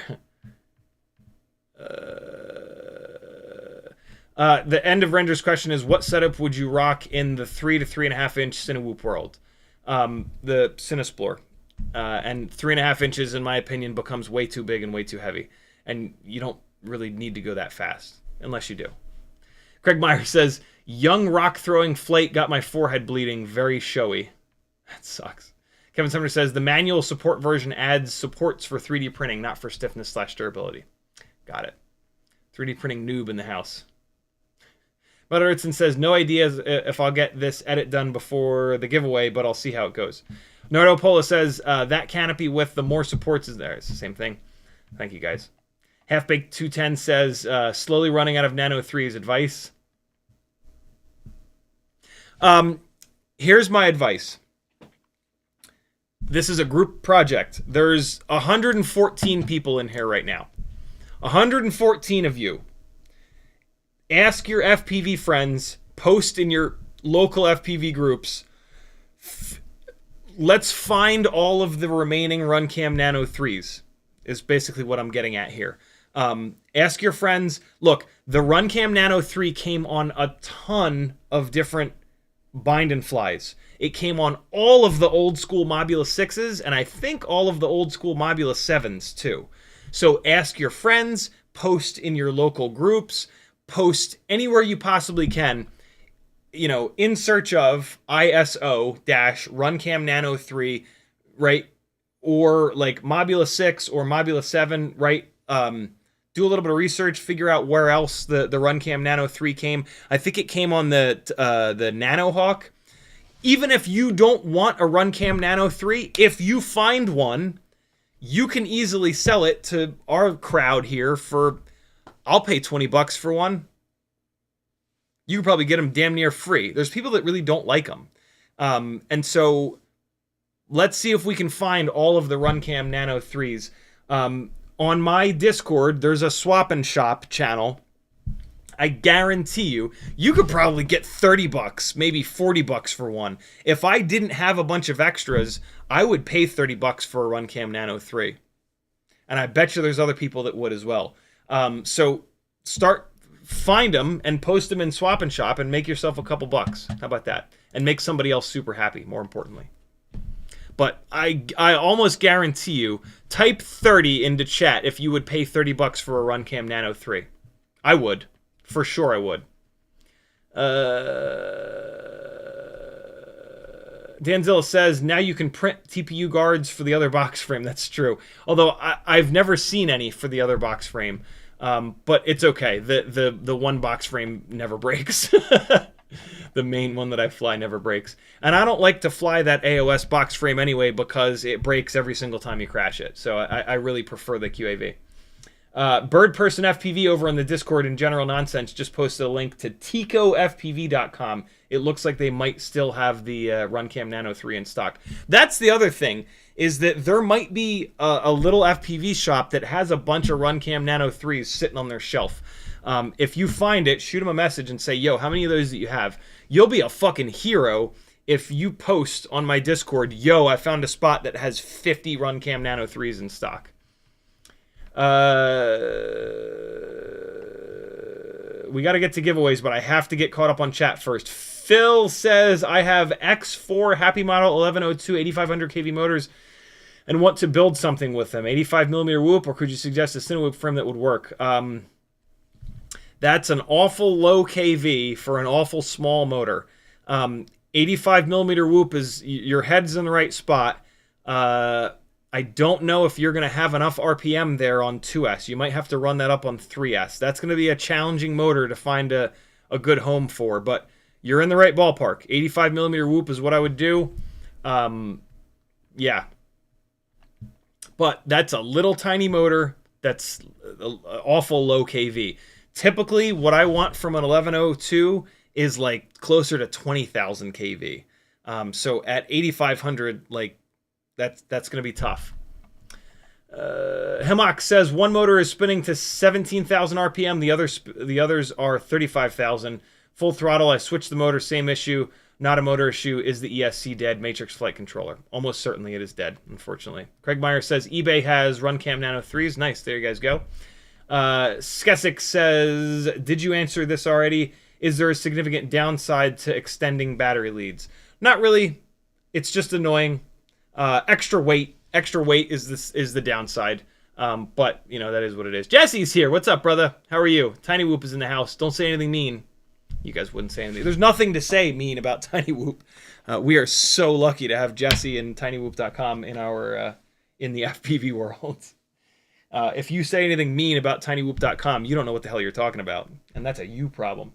It's time for the giveaways, my friends. When we do the giveaways, I open up the Discord Patreon-only channel called The Video Collective, and I play 3 of your guys' edits while I'm doing the things in the place to get the giveaways rolling. So let me just open up this window here. The stream is going to get a little bit stuttery because I am refreshing a dozen different windows all at once. There we go. And it looks like the beginning of December, it looks like I missed McMucus and Nardo Polo. So I've got a bunch of entries for them for the 4th giveaway that we're going to do already entered into the FPV raffle. So we're making good on... Typically that happens when I spin the wheel as an email comes in with somebody wanting a couple extra tickets. So Mick and Nardo, you guys are caught up from last month. So we're good to go there. All of this is set. So let me pop open a couple of edits. It's going to be Mick Mucus. And I have to mute these to make sure I don't get copyright dinged, but I'm going to put my own copyright-free music on it. We've got something from CMYK, which is called Not a 2024 Recap. That'll be a treat. CMYK is a fucking shredder. And then we've got Fresh with Gorilla Whoop Therapy. So these are going to be the 3 that we play. I've got everybody muted. Let me drop these 3 links into the chat. Pull these up. Subscribe to these channels. Show these people some love. They are in your community, and they are actually taking the time to upload stuff to YouTube, which is pretty awesome, and we need more of. Us OG folks remember when, like, every day we would jump onto YouTube and there'd be like 20 new flight edits for us to watch. It is not like that anymore, unfortunately. So we need to support the people that are actually doing that work. And the least you can do is subscribe to their channels. All right, so this is going. The first one we've got is McMucus. I will be back, friends. Hold on, I need to put on some copyright-free ding-dongs.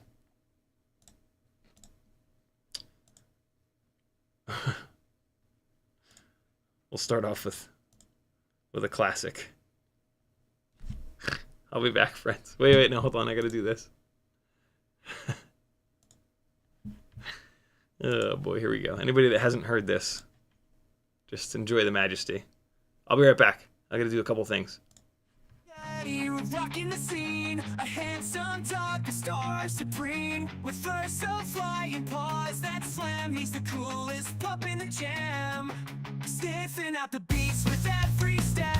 Daddy's got swagger no one can forget, barking out loud, catching everyone's eye. He's the rebel dog, breaking the sky. Daddy Spaghetti, living his life, chewing on corn, causing a strife. He's got snarling fangs and a wild voice, a punk rock pop making all the noise.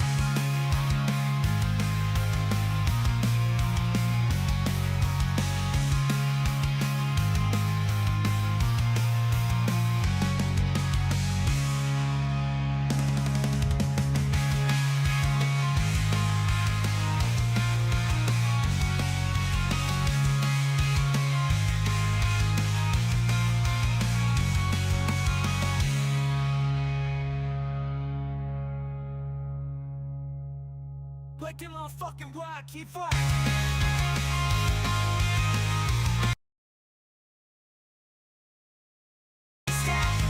He's got swagger no one can forget, barking out loud, catching everyone's eye. He's the rebel dog, breaking the sky. Daddy Spaghetti, living his life, chewing on cords, causing a strife. He's got snarling fangs and a wild voice, a punk rock pop making all the noise.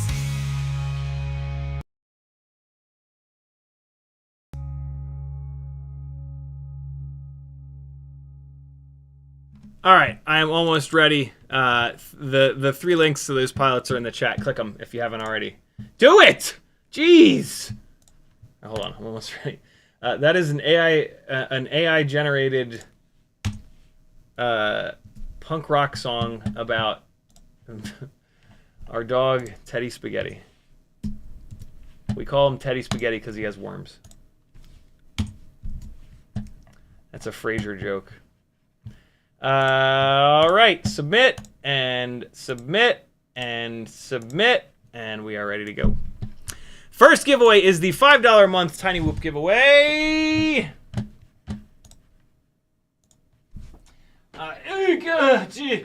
There's going to be a bunch of stickers. I was running short on time, but the main items, which are all anybody really cares about, are going to be a set of the 0702 Weebleed 40,000 kV motors, and a set of the... Nope, these are the wrong propellers. There will be some propellers in here as well. These are not the right props, though. These are the ones for the 1.5mm motor shafts. But yeah, the main item is the motors. There's going to be a bunch of extra stuff in here. Some stickers, set of props. Cool. $5 a month tier. What's going on here? Here we go. No, this is good. Got it. Wait, no. External headphones. There we go. And here we go. Let's see who wins. Let's see how sad the goat is. The goat's battery is going dead. There will be screaming goats available for sale on the Etsy store. I managed to snag some of them. I just got to get the listing up. So if you want your own piece of FPV history, there will be 5 of these available. Let's see how this one's doing. Wait, no, I gotta click. Ready? Here we go. Not bad. He's had a month to rest. He's coming back to life. Lots of people on here. Freelojo is on the bottom right, hanging in. Tongue out FPV down. Blah, blah, blah, blah, blah, blah, beep, beep, beep, beep.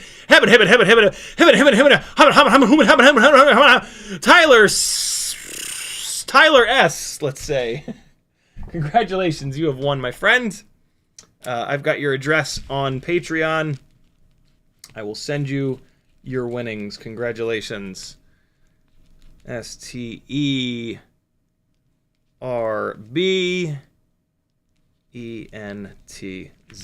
There we go. Congrats, my friends. Next up is the 3-inch micro brushless. Oh, did I not have the... Did I not push the button? Balls. Oh, there he is. Oh my god, buddy, you're so silent. Speak of the devil. Speak of the literal devil. A little gremlin. You little gremlin. What's he doing? What's he sniffing?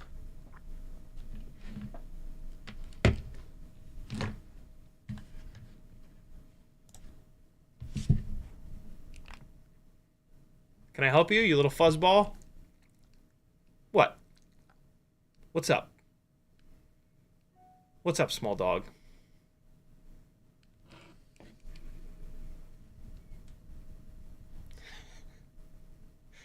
He is sniffing something serious. He has not peed on the walls since last week. He got super scared at one of... he just picks people that and decides that he doesn't like them, which is super annoying because they're people that don't really deserve it. Oh, big yawn from a little dog. And one of Florence, used to be known as Azalea, his friends, Cora, he's just decided that he doesn't like, and I was like, Cora, just pick him up, he'll be fine. And she picked him up, and he just pissed, and it just went all over the wall, all over Cora's arm, all over the floor. It was a nightmare. Are you licking the desk? Ugh. What are you doing, dog?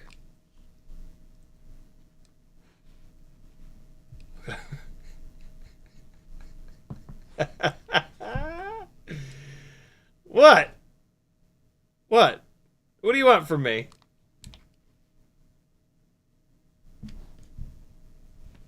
Look at this little gremlin. That's what a good dog looks like right here. He's good most of the time. All right, Teddy Spaghetti. Do you want to be the prize for the next giveaway? Next giveaway item is this goddamn dog. The $10 a month tier will officially win this dog. I will put him in a box, knock a couple holes in that box, and send him on out to you. Oh, you are a good boy. I am this dog's favorite person. He actually likes me more than Maggie, even though she feeds him. Me and this dog spend a ton of time together at night, every night. When I can't sleep, I come down here, and he curls up in a little ball next to me for like hours on the couch and or here at the desk. He just, yeah, spends a lot of time with me, and I am his favorite, which is cool. He still loves everybody else in the house, but it's obvious that that me and him, we boys. I bring him for rides more often than other people. All right, dog, you want to watch me do the next giveaway? Next up, we've got the 3-inch and or 4-inch in tonight's case. This is the micro and TinyWhoop tier. And it's going to be this frame here. I forget what this frame is made by, who this frame is made by. I think it might be HDLRC, but it's a very cool long-range frame. It's got a little pocket in the back for a GPS.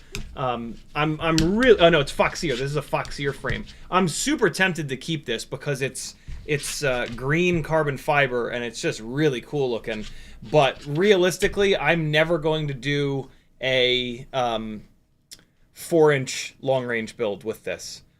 So I would rather one of you guys have it and give it a good home and send it out into Never Never Land. So I'm going to take it apart so I can fit it into the shipping thing. But yeah, that's what you're playing for. Very cool green and yellow color scheme.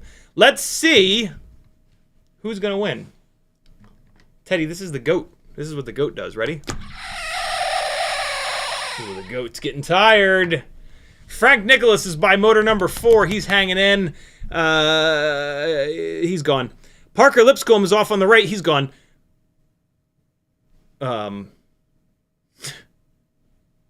Okay. What happened there? Oh, man. Okay. I guess we're hitting play again. Here we go again. Oh, boy. All right, Teddy. He's had enough. He's out. He's out. Craig Myers hanging off on the right there. Joe by motor number 2. Brian W. just got blown away before my very eyes. John Dawson, congratulations. You have won, my friend. Everyone loses. Yeah. You keep the frame and the dog. John Dawson, congratulations. I'm going to write your name down on this here package and send you a very cool frame. John Dawson. There we go. Next up is the 5-inch tier. I have not chosen anything for it, but I will choose something nice for whoever wins it, as I always do with all these giveaways. We got the goat. I might as well just dive right into this. Yeah, somebody's going to win a bunch of 5-inch stuff, and that person shall show up on screen in a minute. Kevin Sumner. Oh, God, I almost just threw up. Kevin Sumner hanging in the bottom right corner there. He just got blown away. P. Richard Scott got blown away. Chris Wells Clark, congratulations. I'm going to write your name down on a... all of these giveaways are going to get stickers and all the stuff that I usually do. If you want an idea of what people win in these giveaways, I've done these giveaways the first Monday of every month for like 3+ years. So just go a month back or 2 months back or 3 months back and you'll see what I usually give away in the giveaways. I'm going to do the same thing. I just... didn't have time to get it. Didn't have time to get it all ready here because of a nasty headache today. Chris Wells Clark. Can I read that? Chris Wells Clark. Got it. Keep an eye on your mailbox, Chris. You'll have some fun stuff coming to you. Last but not least is the Super Chat based giveaway. I have chosen most of the stuff for this. There will be additional stuff thrown in. The way this giveaway works is you can either go to CiottiFPV.com and click the PayPal button, or you can do a Super Chat. It's $5 per ticket. You can buy as many as you'd like. Here's what you're playing for. The main item is always, thanks to Douglas Otwell, the coveted Gangly fan. This is amazing as a solder smoke pusher and or a make sure your digital stuff doesn't melt down while you're updating it or plugging it into PayPal. PayPal? Great. Betaflight or updating it or whatever it may be. It's got the Gangly Gang logo on the front. It's got the website on the back, and it's this very cool red glittery jib-jab material. The only way to get one of these is to win one of these Super Chat giveaways, which is super, super fun. Mega shout out to Douglas Otwell for building a bunch of these for us. And it's barrel plug powered. So you can either like get a little simple plug into the wall dealy, or what I do is I just run it off my goggle batteries. 2S, 3S goggle batteries, plug right in, and you've got something totally wireless, and it'll run for a while. Stand it up as to blow your solder fumes out. Lay it down to put your TinyWhoops on top of it. Keep them cool while they're updating or doing other things. Super handy to have. And yeah, nice little power switch on the front. Very, very cool stuff. Also, there's a bunch of frames. There's the stiffer material Cockroach V3 frame. There's an old school Mobula 6 frame. There's this 75X BetaFPV frame. There is a super comfy, really nice newbie drone goggle strap. The Newbie Drone 82mm motor-to-motor frame. This is for the 45mm propellers. There's a crown frame. It's a frame extravaganza. There's a clear crown frame. And then there's this bag of one set of most TinyWhoop propellers from GemFan. Bunch of 45s in here, 1.5 mil shaft, lots and lots. Like, yeah, I tried to do one set of every. There's not, but yeah, one set of most propellers. Very cool little Weebleed coaster. And if you have a TS100, the round slant-tipped Drew Camden's favorite soldering iron tip for a TS100. Or there's a bunch of little portable soldering irons that have this same thing. Whoever wins it will be in the chat, and so you'll get to say if you want this or not. I'm not just going to blind ship this to someone. You have to tell me if you want it or not, because I want this to go to somebody that can actually use it. Cool. That is the super chat-based giveaway. $5 per ticket. Buy as many as you'd like. Have at it, my friends. Hope I can fit all this in here. Well, I might not be able to fit all this in here. There's a chance that the Newbie Drone 82mm frame will not fit in these shipping bags. I'll try my best. All right. Let me start getting people added in here. Cheetonian with a $10 super chat. He'd like 2 tickets. I would like to give it to him. So I will. I'm hungry as hell. Cheetonian, you were on there 2 times. Thank you, brother. Metal Dirtskin with a $10 PayPal. He would like 2 tickets. We got 1 and 2. Good to go. Metal says PayPal, 1 for me, 1 for being too slow and getting my vid processed before the spins. Wait, no, didn't I play your... No, I played it. Chasing quads, chasing planes, chasing rain. Oh no, I didn't. Look at that. Wow, you missed it by like a couple minutes. I played McMucuses though.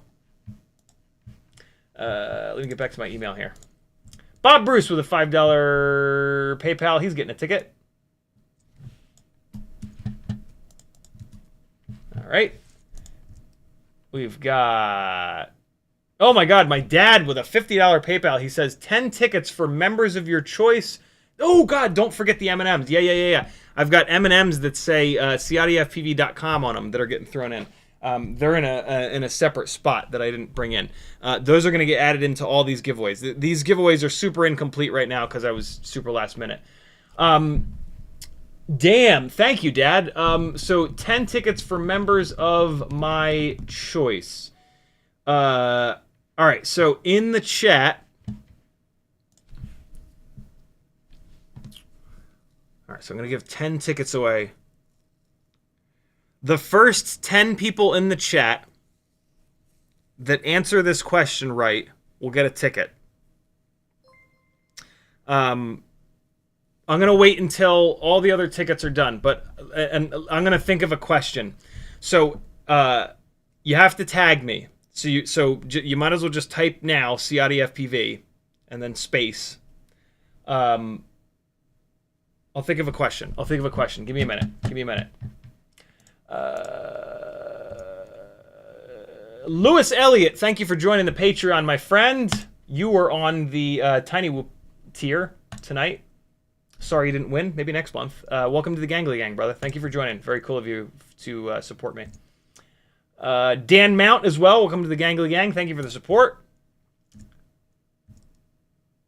Hold on 1 second. Just getting this going. KR, welcome to the Gangly Gang, brother. Thank you for supporting me. And Jordan Windmill. Thank you guys so much. Patreon is the best way that you can support me. I super appreciate you all jumping on. Very, very cool. Kevin Sumner with a $50 super chat as well, PayPal as well. He says, 10 tickets for the man, the myth, the legend, off-axis FPV. Hell yeah. Off-axis is going on here 10 times. 1, 2, 3, 4, 5, 6, 7, 8, 9, 10. Thank you, Kevin. Super generous. Aaron Mueller with a $5 PayPal. He's getting on the wheel. Nope, it's not a wheel anymore. He's getting a ticket. It used to be a wheel. Jason Heller with a $10 PayPal. He says, 2 additional tickets, please, and contributing to a good cause. Thank you, brother. We got 1 and 2. All right, let me dive back into the super chats here. Cheetonian, I got you. Shankin' with a $5 super chat. He's getting a ticket. Thank you, dude. Danzilla Terrible with 15 Californian Canadian dollars. He says 2 tickets for Off Axis. Oh, shit. Off Axis be the Goliath in tonight's super chat giveaway. Well deserved. Phil with a $10 super chat. He says, you saved me time and money, so I joined Patreon. Thank you for that, man. You are getting 2 tickets. 1, 2. There we go. And all right. So all right. If you want, so there's 10 tickets courtesy of my awesome dad that are going to get given out. And so type CiottiFPV now and then space. And the question that you're answering is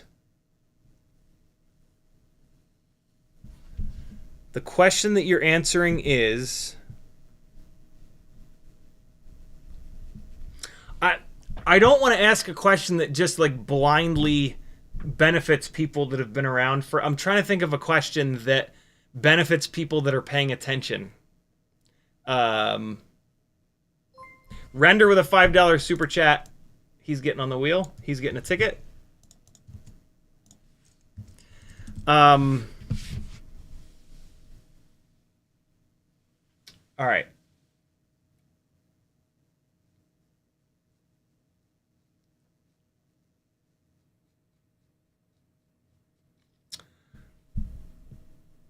I don't want it to be that difficult either. But I do want it to be somewhat challenging. The question is,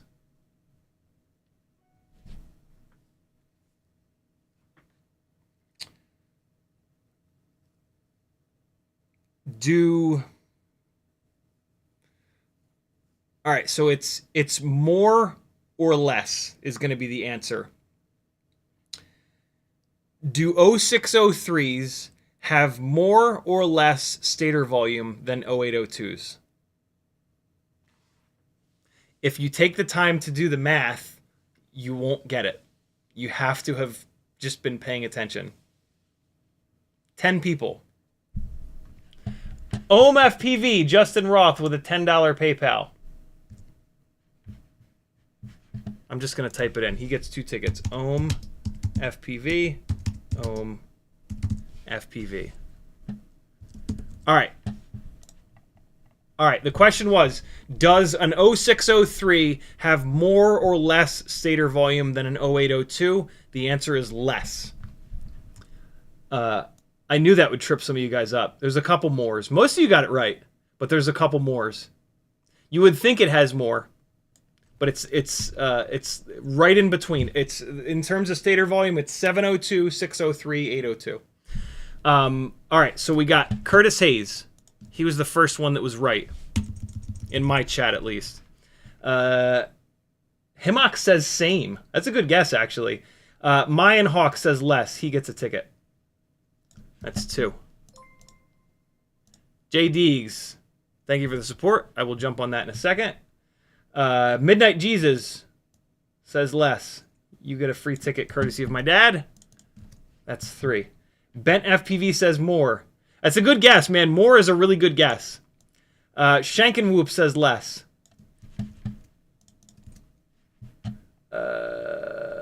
Phil says less. He gets a ticket. Half Baked says less. You guys do pay attention. I'm impressed. Bob Bruce says less. Frank Nicholas says more. Oh, Frank got caught. Frank got caught not paying attention. David 4F says less. Frank probably knew that, but he probably just got it backwards. That's an easy one to get backwards. So I got 1, 2, 3, 4, 5, 6, 7, 8. 2 more. CiottiFPV. Oh, Jackalope got caught. He said more. CiottiFPV, you're on there. And then we got one more, which is Cheetonian. Captain Calgary, you were so close. You were probably like 1 second off. There we go. There it is. And then Jay Deegs with a $10 super chat. He's getting 2 tickets. That was a good one, man. That was a good one. That was like just hard enough. And you couldn't. Was anybody able to do the math fast enough? It's kind of hard math, right? It's pi r squared. There is a website. So here's a super cool life hack for you. I'm dropping this in the chat right now. If you were quick enough, you could have just typed it in. You could have just done that and then that, and it would have done it for you. There's the link. This is a great website. Stator volume does not tell the full story, but it tells a really important part of the story. This is like the surface. The actual stator volume is pretty close, 85 versus 101, but the surface stator volume is very different between those two. Shockingly different. All right, we're good. Everybody's on there. PayPal's all caught up. Thank you all for the support and for getting in. Let's see who's going to win this. Screaming Goat!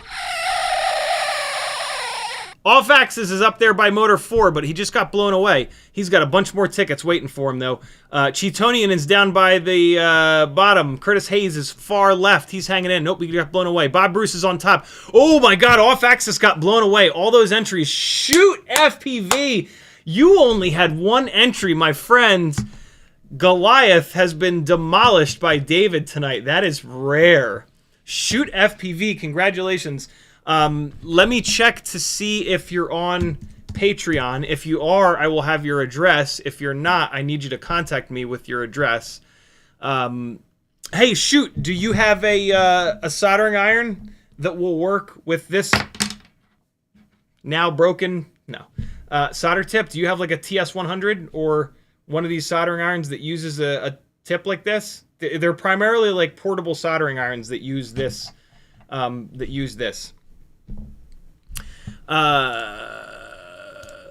Audience, and then even if you are on Patreon, you're probably not in here as Shoot. No, you're not. If you're on Patreon, just let me know what I need to search for there, and then I'll grab your address from that. If you're not on Patreon, you said, thanks, dude, I am. Okay, cool. What do I need to search for on Patreon? Because that's what I want to write down on this envelope.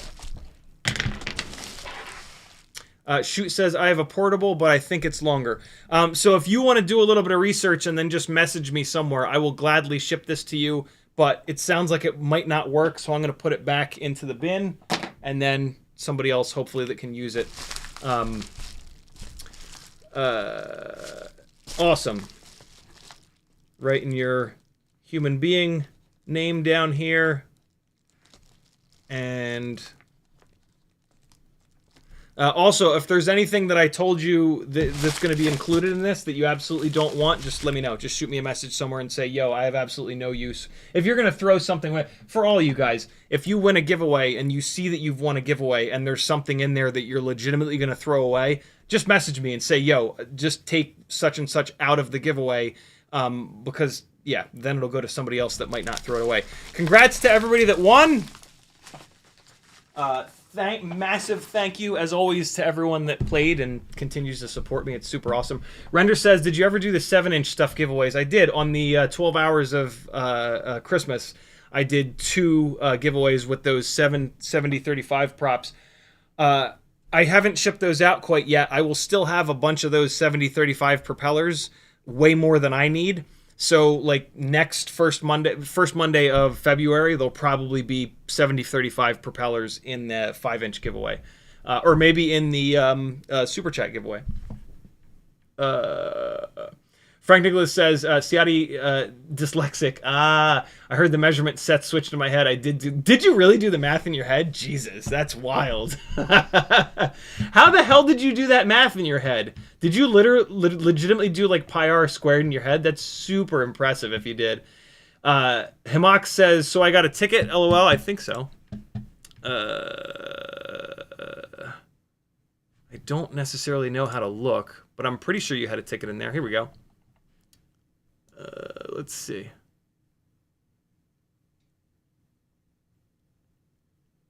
I don't see you in here, Himox. What did you do? Did you do a PayPal? In which case it would not be under Himox. I don't see a super chat for you. If you PayPal'd me, then the ticket is under your whatever your PayPal name is. But I don't see a ticket under Himox. But I also don't see a super chat from Himox. Oh, okay. You said it's fine. I didn't get the answer right. Yeah, there you go. Frank Nicholas says, for me, the math is pretty simple. Wow, that's insane. J. Deeg says, I'm going to Whooptopia for my first big whoop race. What can I expect? I have no idea. I've never been to. Oh no, I went to a whoop race in Tennessee at some point. Lots of nerds. Lots of nerds, lots of LEDs. You'll love it. It's great. FPV people are a very specific breed, and a whole group of them together is hysterical. You'll love it. ShootFPV says, it's Anthony. I'll message you. All right, very cool.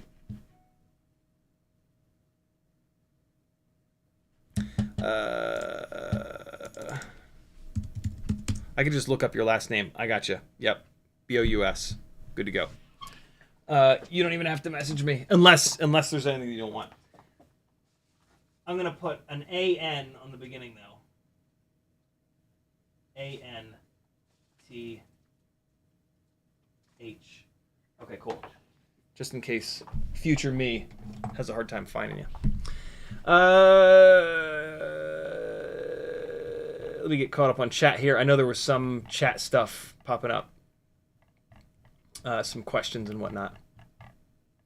That was a good one, man. Is 602 larger or smaller stator volume? I can't believe how many of you guys got that right so quick. That's pretty impressive.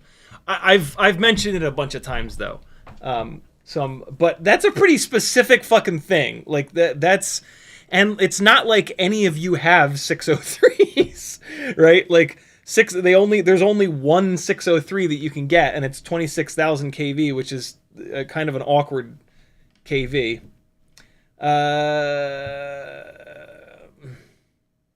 Phil says, did you see my 10 super chat? Yep, you were in there. Aaron Muller, you were in there as well. And all right. Kevin Sumner says, are you trying to punk us this month? That would be fun. I should fuck with you guys more. Bettertson says, you can cut holes in the box unless he's being really bad. Hemok says, what do you think of this one? Happy Model EX802 19,000, Mobile 7 V4 frame, Happy Model X12 Pro, BT 3.0, BetaFPV 450. So that X12 will not work in the Mobile 7 V4 frame because for 2S, because the USB port. The only way to make the Mobile 7 V4 frame work with 2S is with the BetaFPV 12 amp AIO that has no USB port on the bottom. So this build, you would need to go to the Mobile 7 V3 frame, which is fine. I prefer the V3 frame, to be honest. The 450 mAh BT 3.0 lipos are awful heavy. I really prefer the way that these 2S rigs fly with the 300 mAh TinyWhoop 2S BT 3.0 batteries. If you're in it for runtime, though, those 450s will give you tons of runtime. But in terms of flight performance, the 300 is what you want from TinyWhoop. Okay. Stevie wondering the spin. J. Deeg says it looks like the newest Emax Hawk uses the Nano 3. Unbelievable. Unbelievable that Emax has enough of those cameras to put into a bind and fly. Oh, King Dingling. Maybe Jesse's still here. King Dingling says maybe TinyWhoop can order longer BT 3.0 pigtails. Oh, the goddamn camera froze. How long has that been? How long's that been going on for? Hold on, I'm fixing it. Jesse, if you're still here, the existing BT 3.0 pigtails have a wire on them that is exactly too short for most things. If you're ever looking to have a ask BetaFPV for something that'll help human beings out. All right, so YouTube is about to crash. That must be what crashed the camera software. Although now it's fine. Yeah, BT 3.0 the ones that you solder to the AIO with like a half an inch longer, or inch longer pigtail on them would be greatly appreciated by toothpick people, by all kinds of people. That would be amazing. Himok says, does the Happy Model X12 fit on the Meteor 75 Pro frame? No, it does not. The X12 is an oversized AIO. It only fits in, to my knowledge, the Mobile 7 V3 and V4. If you're going to run the camera plug. If you don't run the camera plug and you direct solder a camera, there might be some other frames that you can squeeze it into, but the Mobile 7 frames are so good that just use those, in my opinion. Himox also says, what's good BT 3.0 2S 300 other than the TinyWhoop ones that are out of stock? Just those. TinyWhoop, I think, had those custom made, and I don't think anybody else has. Jesse, if you're still in here, I've been... Those 300 mAh 2S BT 3.0 batteries are god for 2S 75mm rigs, which are god for flying out in front and behind your house. There's a lot of people in this chat that are eagerly awaiting that battery. So as many of those as you can probably get, we will buy. I need a bunch more. They are amazing. Thank you so much for making those batteries.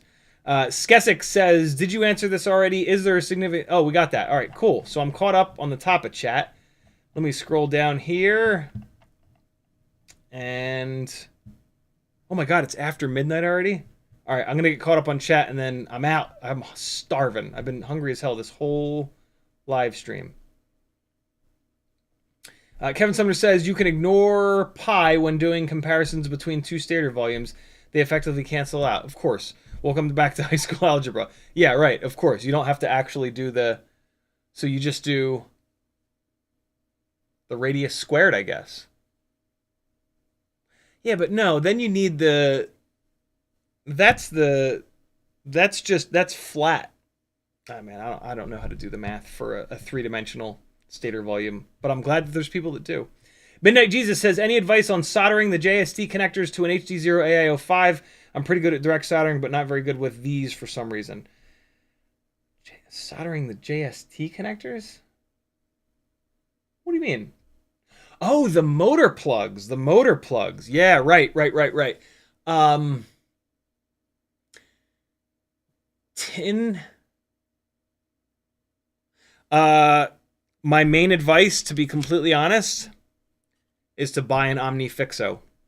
Isn't it nice when advice is to just spend money? The Omnifixo will hold the plug perfectly in place. It'll make it so much easier. The hard part is getting the plug perfectly in place. And then, so the pads to do it on the top, from what I remember, are like rectangles. So once the plug is in the perfect spot, it's pretty easy to bring the soldering iron in on one side, tin the tip of the soldering iron, bring that down onto the pad. That will immediately transfer heat to that pad, and then you can add solder in on the other side of the pad. The Omnifixo is super nice because the arms aren't gigantic, and it's nice and flat, and it's just great, and it's low profile, and it gives you plenty of room to have the soldering iron on one side and the pad on the other. Flux the pads too. So put some flux paste. If you don't have one, get yourself flux in a syringe. This is the shit. Flux all 3 pads. Get the plug in the perfect spot. Make sure you don't have the plug rotated the wrong way. Get it into position with the Omnifixo. Tin the tip of the soldering iron. Bring that down onto the flux and the pad. It'll immediately transfer the heat. Add a little bit of solder in from the other side to the pad that's had the heat transferred to it, and it'll just melt in there, and it's good to go. Don't use too much solder, just enough. YouTube is going to crash in a second. Let's just tough it out.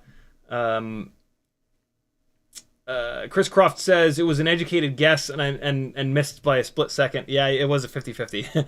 Himok says the TinyWhoop 300s are sold out. I heard, yeah, a week or two ago they sold out. I'm sure that when they sold out, Jesse placed a replacement, a restock order. Kevin Sumner says camera died only moments before he missed it. All right, cool. Kevin Sumner also says your close pi r squared times the height. Very cool. You math people. Thank God for you. CiottiFPV and Midnight Jesus with the 2 last comments of the live stream. Perfect timing, YouTube. Thank you for crashing, you jackass. Hold on.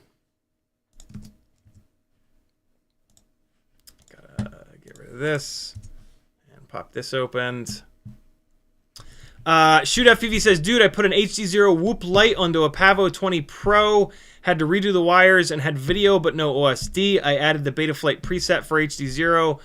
Now no video. Do I need to redo the CLI dump? HD0 Whoop light onto a Pavo 20 Pro.